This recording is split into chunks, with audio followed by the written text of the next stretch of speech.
So as a travel advisor, I always have people come to me with a destination in mind that they think they're going to go to, let's say Italy, for $3,500.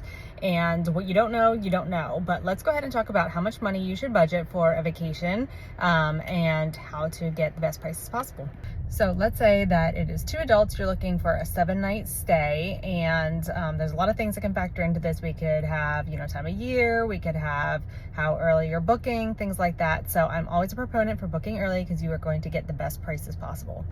Okay, so let's say we're looking at doing a moderate level resort in Mexico or the Dominican Republic. I would say to budget at least $3,500 to $5,500 for a 7-night stay for 2 adults, round trip transfers, flights, and your resort.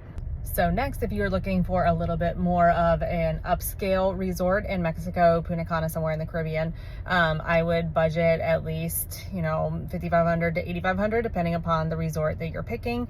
Like I said, if you book earlier, you can get better prices.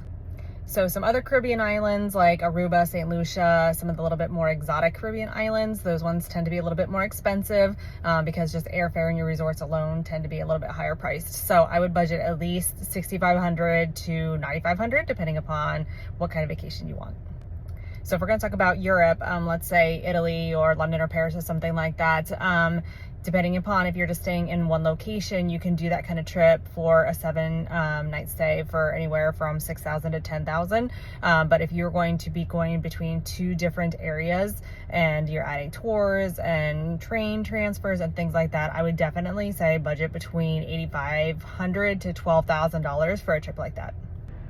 So this can be one of the benefits to using a travel advisor because we save you the time of pricing everything out, looking everything up online. We have an idea of how much each area costs, so just to give you a ballpark range. But it is also helpful if you kind of have an idea of how much you are going to spend when you come to a travel advisor. But that's also where my job comes in, is I help you get the most value for your money and help you get the best vacation possible. So if you need help planning your vacation, please reach out to me because I'd love to help you.